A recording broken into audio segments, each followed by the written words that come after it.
Hey guys, CryptoDad here again, and today I'm going to show you how to set up and use the Trezor One hardware wallet. So let's get going.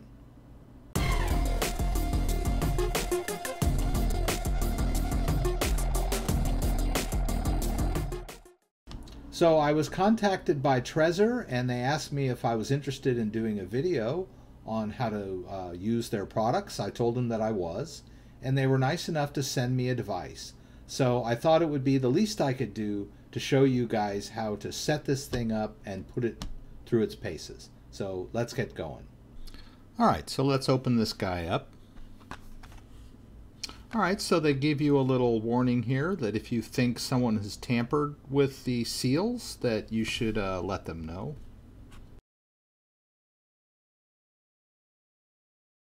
Well, I got that open with great difficulty. Let's see what we got in here.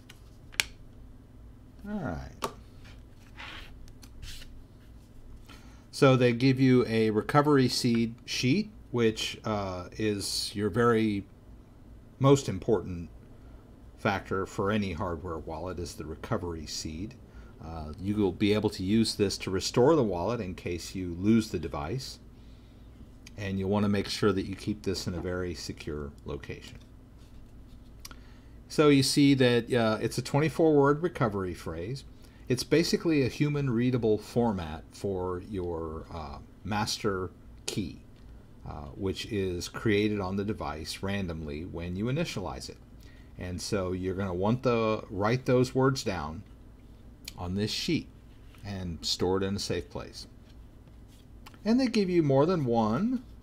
You can have more than one, actually. And then let's see here. We've got a couple of nice little labels. A couple of those. See? All right.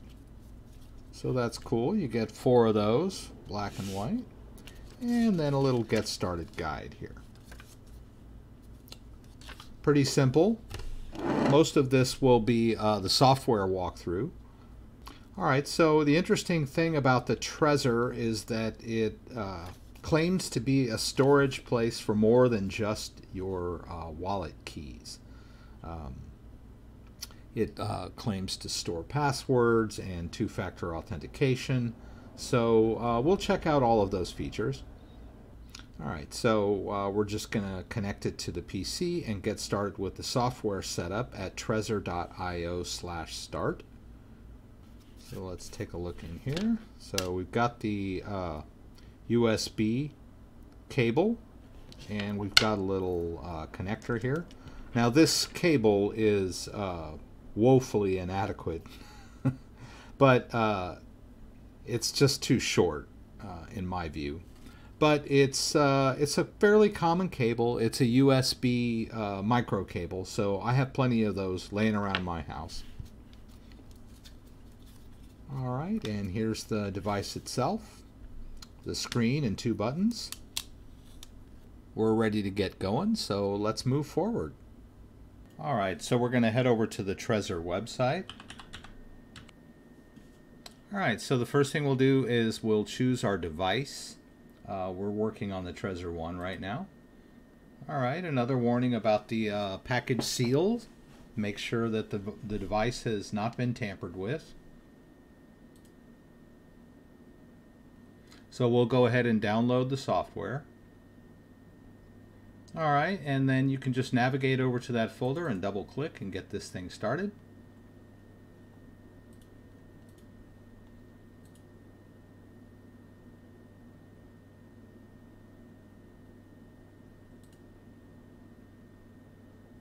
And we'll finish up by letting it start. All right, so apparently it kind of runs in the background. I don't see any indication that it's running, but let's go ahead and refresh. All right, and so there we are. So I'm going to go ahead and connect the Trezor to continue. So now that we have the software installed and the web browser ready, we'll go ahead and connect the device here on the bottom.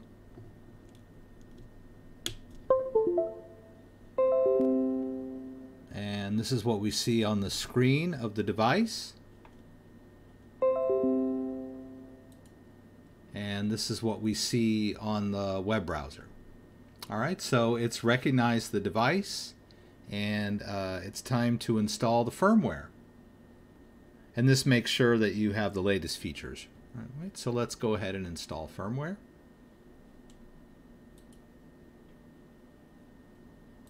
And you can see what it looks like over here on the device.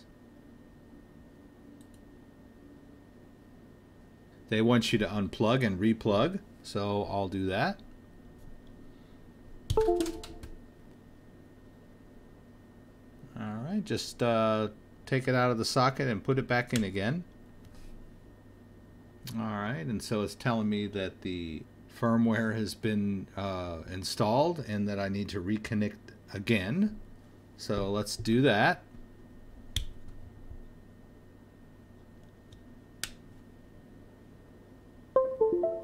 Alrighty. So now it's telling us to go over to the Trezor start page, which we're on here. Let's go back over there. Alrighty. And now we're ready to go. So I'm going to hit create a new wallet.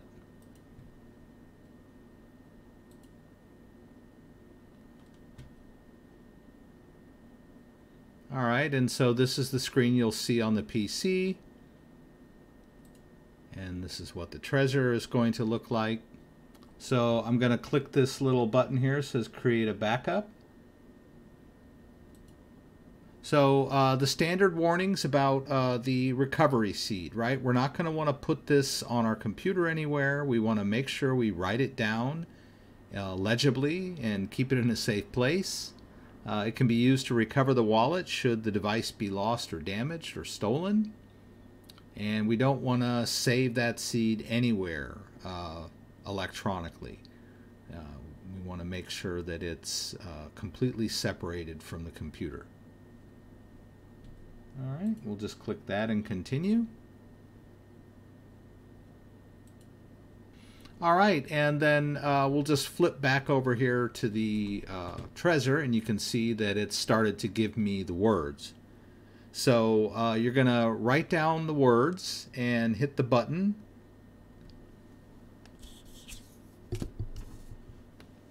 And as you see each word, you'll write it down in your little sheet. So it's pretty straightforward. And after you write the word, you'll just hit the next button. And it'll take you to the next word. Note that the words are numbered, so you'll want to make sure that you write the words in the right numbered box, right? Don't write across. Always write top to bottom, left to right.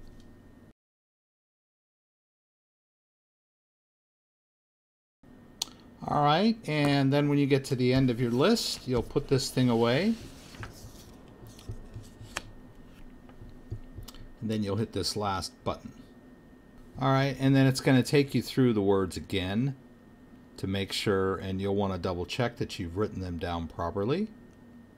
All right, and then when you've checked them, you'll hit finish. Now I should point out that it's basically just relying on you and your eyes to verify these. Most seed checkers ask you to fill in the words on the device or in the software to verify that you actually have the words correct. This one is sort of just asking you to double check. So make sure you do. All right, and then once you've finished that, you'll be at this last screen here. And so we've got the wallet backed up and we're ready to go. So let's hit continue. Now I like this feature here because if you have multiple hardware devices and they all look the same, it needs a way to identify. So the solution normally would be to put a sticker or something or a small label on the back so that you don't get them confused or buy different colors. But this has a built-in naming feature that will uniquely identify your device if you have more than one, which I kind of like. All right, and you can just put the name right here. And then we'll confirm. All right, and then we'll flip back over to the device, and it's waiting for us. All right, we're going to confirm that name on the device. And then we'll go back, and it's happy. I'm going to hit continue. Now we want to set up the PIN. So we're at this spot in the software. We can go back over here and see that it's asking us to set up the PIN on the device. So we're going to confirm that. Okay, so the numbers are on the device. So if you look here, you can see that the numbers have their own particular order. They'll let you put in a 9-digit PIN, and then we'll hit enter here. And then they're going to want you to repeat that. And you'll notice that the number scheme has changed here on the device. So you'll want to make sure that you note the number scheme while you're doing this.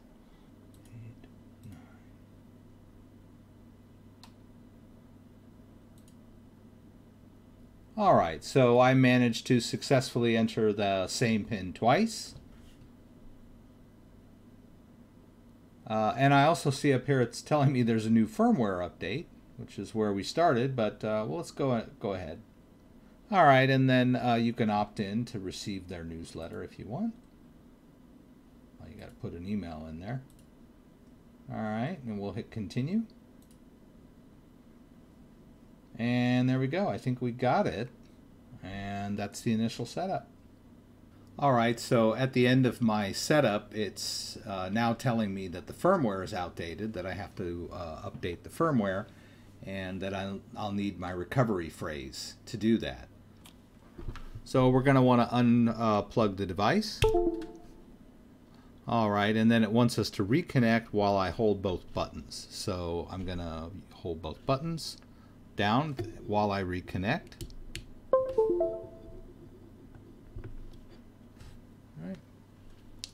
And then it tells me it wants to update to the latest version of the firmware. And so I will say update to version. Okay, you're going to have to confirm that you have the recovery seed in your possession. So we'll hit that. You can see over here it wants you to confirm on the device. So we want to make sure that we've got our recovery phrase handy. So I'm going to hit continue there. All right, and then it's going to give us a firmware fingerprint on the screen, which we'll want to confirm on the device. You'll notice that the device is showing you that same fingerprint. All right, and once you're satisfied with that, you'll hit continue over here. All right, and now it wants us to unplug the Trezor. You can see over here on the screen that we finished that part of it. So we'll unplug again. And then if you go back here, you'll see it's asking us to reconnect. So it doesn't say anything about holding the buttons, so I'm just going to reconnect like this. All right, and once I've reconnected, it does a little bit of internal updating. Wants me to disconnect and reconnect again, which I will do. All right, and we're back to entering the PIN. So the PIN layout is on the device, and then if we go back over to the screen, we can enter that PIN by hitting the correct buttons. All right, and it takes us back. I didn't need to use the recovery phrase. It was just they wanted me to have it handy in case, just in case. All right, so I'm looking at the menu services, and there's an exchange feature. It's not Trezor, and they have several exchanges that you can use. Oh, and this is kind of neat. It's a sign and verify message feature. All right, so now that we've set up the device, let's take a look at some of the possible transactions. Up here there's a pull down, so there's a bunch of different cryptocurrencies that are available. I noticed that they have Cardano available, so that's kind of cool. And Stellar. Let's start with the big boy. Let's start with Bitcoin. So I'm guessing that that bridge software just kind of runs in the background when you boot up the computer. I don't see any, well, I guess here you would have to launch it if you know, you've rebooted the computer and you're at a standstill. When you get to this web page, it'll probably tell you to go ahead and launch it. All right, and it just sort of runs invisibly in the background. You could probably check it out in your task manager if you really wanted to see it. All right, so I've got the Bitcoin wallet open, so let's go ahead and get some Bitcoin in there. So how are we going to do that? Well, you may have some Bitcoin in a desktop wallet or on an exchange of some kind. So I'm going to do the easy one. I'm just going to go to Coinbase, buy some Bitcoin, and transfer it into this wallet. So we'll just go over here to Coinbase. We'll get ourselves signed in. So I'm just going to go over here to buy. I'm going to look at the current price of Bitcoin. I'm going to switch to debit card because that is much faster. You get an instant purchase with that. So I'm just going to go ahead and buy $25. You'll notice there that I'm going to pay a small merchant fee. That's the hit that we take when we purchase Bitcoin. This is the fee you pay for the convenience and simplicity of Coinbase. So I'm going to hit buy instantly, and then I'll confirm that. And that was successful. All right, now how do we send Bitcoin to a wallet? Well, you can go over here to accounts and then choose the Bitcoin wallet. And then you have the send and receive button. So we're going to send some Bitcoin. So if I hit send, it wants to know where. Where am I going to send that Bitcoin? So let's go back over to the Trezor. We're going to choose receive. And I need to get the Bitcoin address of this wallet. So I'm going to hit show full address. All right, and then it wants me to confirm on the device. So the device is going to show me the address as well. Want to make sure that those two addresses match. All right, and then hit continue. There's a continue button here. And I'll copy that into my clipboard. And there's also a QR code that I could scan if I was using a phone. All right, and I'm just going to paste that Bitcoin address in here. How much am I going to send? I'll just click in the field there and hit send max. All right, and then I'm going to hit continue, and that'll just send that Bitcoin over. There needs to be a little left over for the fee. So I'm just going to shave a little bit off here. I'm just going to send $23 worth. All right, and then I'll hit continue. All right, and then I just need to enter my two-factor authentication for Coinbase and hit continue. All right, and then I've sent that Bitcoin to an external address, which is my Trezor.